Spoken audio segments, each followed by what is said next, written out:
بسم اللہ الرحمن الرحیم۔ اسرائیلی فوج کے افسروں اور جوانوں میں خودکشیوں کی تعداد میں ہونے والے نمایاں اضافے کے بارے میں فوج کی اندرونی تحقیقاتی رپورٹ منظر عام پر آ گئی ہے، جس میں بتایا گیا ہے کہ رواں سال کے دوران اب تک ہونے والی 17 خودکشیوں میں سے اکثریت جنگ کے دوران تسلسل سے دلخراش مناظر دیکھنے سے پہنچنے والے صدمے کا نتیجہ ہیں۔ اسرائیلی اور عرب میڈیا میں شائع ہونے والی اندرونی فوجی تحقیقات کے نتائج کے مطابق اسرائیلی فوجیوں کی جانب سے کی جانے والی حالیہ خودکشیاں جنگ سے متعلقہ صدمے کی وجہ سے ہوئیں، جن کی بنیادی وجوہات میں جنگی علاقوں میں طویل عرصے تک ڈیوٹی پر رہنا، خوفناک مناظر کا تسلسل سے مشاہدہ اور اسی دوران ساتھیوں دوستوں کا نقصان شامل ہیں۔ ایک سینئر اسرائیلی فوجی افسر نے بتایا کہ زیادہ تر خودکشیاں جنگ کی وجہ سے پیدا ہونے والی پیچیدہ حقیقت کے نتیجے میں ہوئیں۔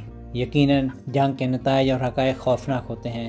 میڈیا رپورٹ کے سامنے آنے پر عوامی رد عمل کے جواب میں اسرائیلی فوج کے ترجمان کا کہنا تھا کہ فوج انتظامی ان نتائج اخذ کر رہی ہے، کمانڈ کی تربیت کو بہتر بنا رہی ہے اور پریشانی کے سگنل کا پتہ لگانے میں اضافہ کر رہی ہے۔ مزید برآں دماغی صحت کے افسران کی تعداد میں ایکٹیو ڈیوٹی سپاہیوں کے لیے 200 اور ریزروسٹ کے لیے 600 کا اضافہ کیا گیا ہے۔ ہارٹیز کے شائع کردہ اعداد و شمار کے مطابق 2025 میں اب تک کم از کم 17 فوجی افسر اور جوان خودکشی کر چکے ہیں۔ اسرائیلی فوج کی قیادت کا معین طور پر خدشہ ہے کہ اگر نفسیاتی نقصان پر مناسب توجہ نہ دی گئی تو یہ رجحان بڑھ سکتا ہے۔ اسی لیے اسرائیلی فوج کے چیف آف اسٹاف ایال دامیر نے سیاسی قیادت کو خبردار کیا ہے کہ اگر فوج غزہ میں طویل عرصے تک رہی تو اس کی صلاحیتیں کمزور پڑ سکتی ہیں۔ فوج کے سربراہ نے اس بات پر بھی زور دیا کہ وہ غزہ پر مکمل قبضے کے مخالف ہیں، صرف گھراؤ اور دباؤ کی کارروائیوں کے حق میں ہیں۔